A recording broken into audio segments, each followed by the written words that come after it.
Estamos de vuelta en la revista Mujer de Negocios en esta primicia, en compañía de Guayo, porque ya somos amigos. Y nos quedamos en 1996 más o menos. En asiduos ustedes de impulsar el arte, les gustase o no, y hacer esa incursión de apoyar en Guatemala lo que en ese momento no era tan aceptado o tan aprobado probablemente.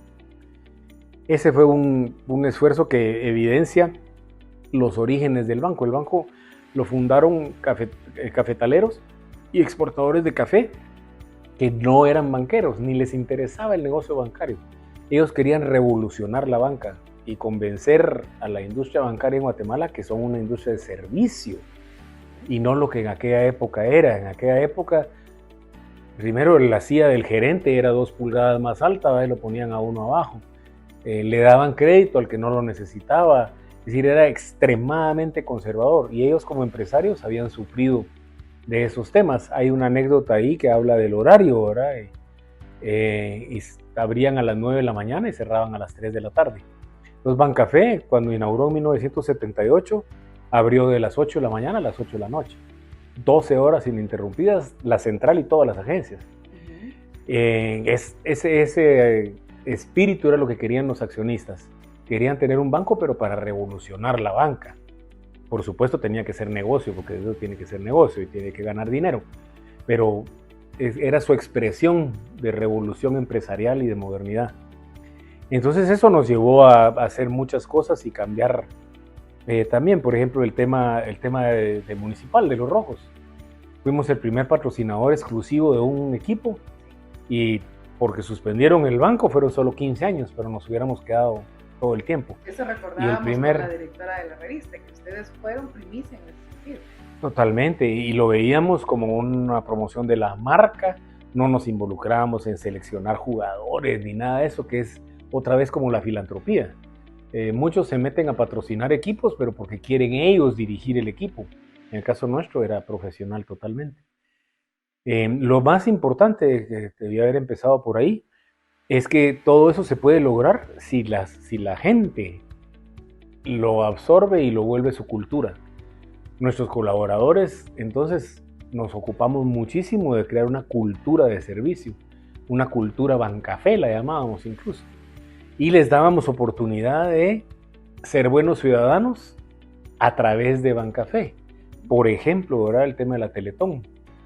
Empezamos con la Teletón y todos voluntarios y la primera vez igual que todos los demás bancos. Pero vimos el potencial y finalmente paramos siendo el único banco de la Teletón. Ya era...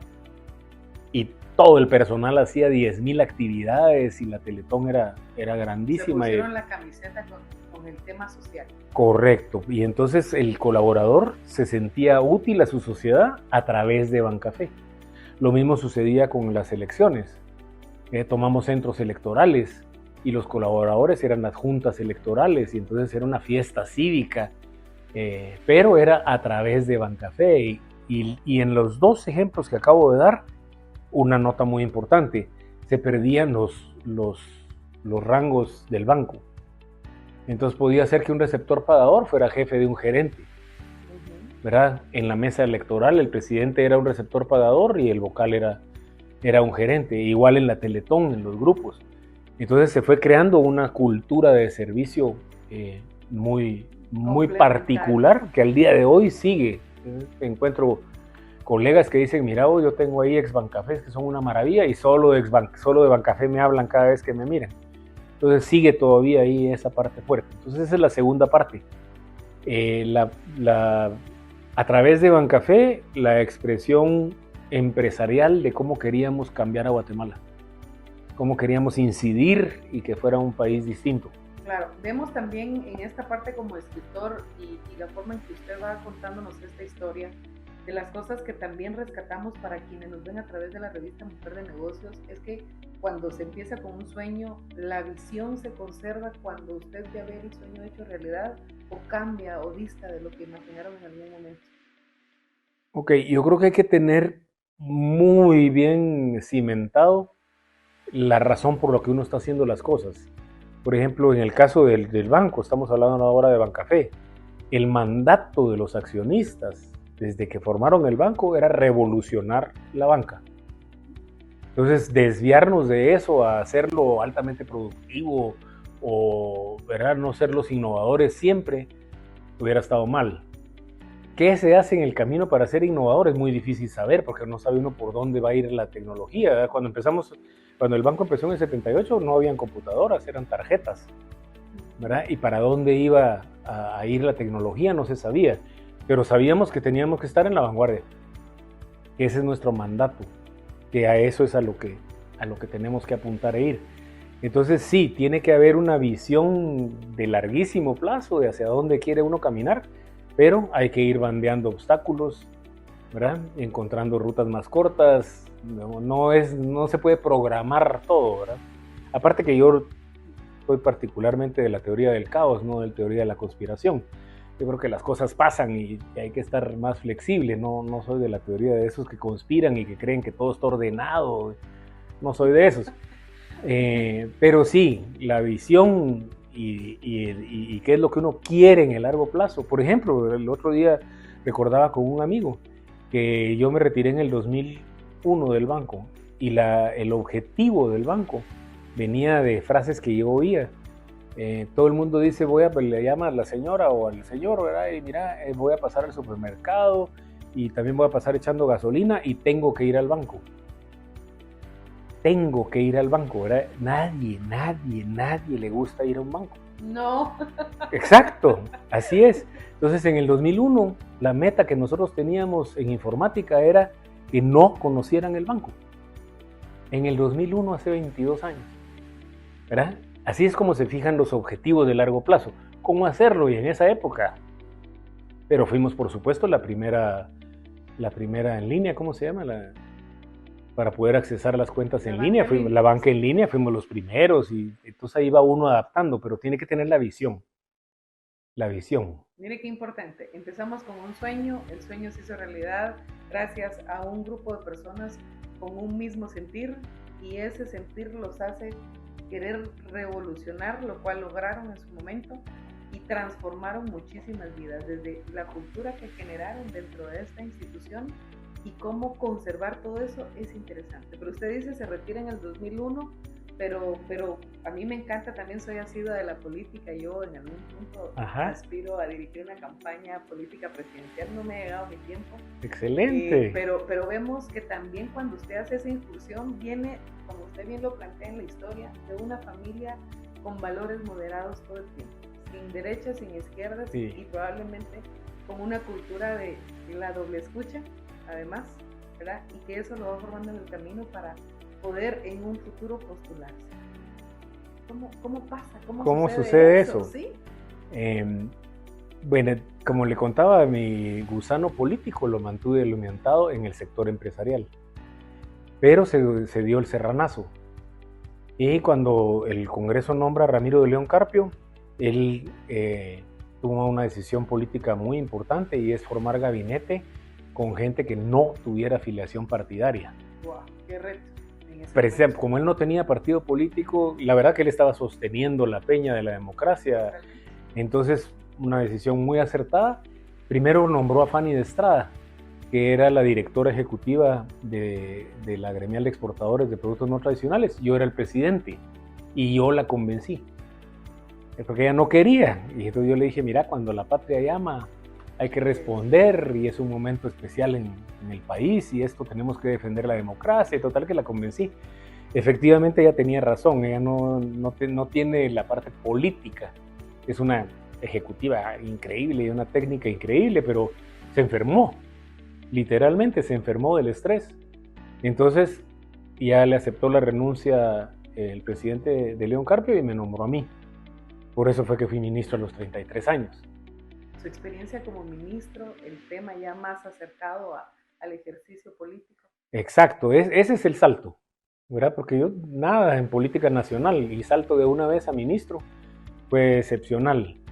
Una experiencia maravillosa, sobre todo ahora, ¿verdad? Porque el libro obviamente es de historia política, pero hay que asociar mucho y da mucho que meditar y pensar. Yo oigo ahorita que dicen, ¿verdad? Sí, es que lo que pasa es que como no tiene mayoría en el Congreso, tiene una bancada muy pequeña, no va a poder tener el poder. Bueno, Ramiro de León Carpio no tenía un diputado, uno, no tenía partido. Lo nombraron hoy y no tenía ministro, no tenía equipo, no tenía nada. Nada. Sin embargo, si uno ve el legado, así como está, logró depurar el Congreso. Depurar el Congreso sin un solo diputado de él adentro. Hubo reformas a la Constitución que a algunos no les gustan, otros les gustan, pero políticamente hablando es un logro increíble. Es un logro increíble. Entonces, para mí fue una experiencia fantástica trabajar con el presidente de León Carpio.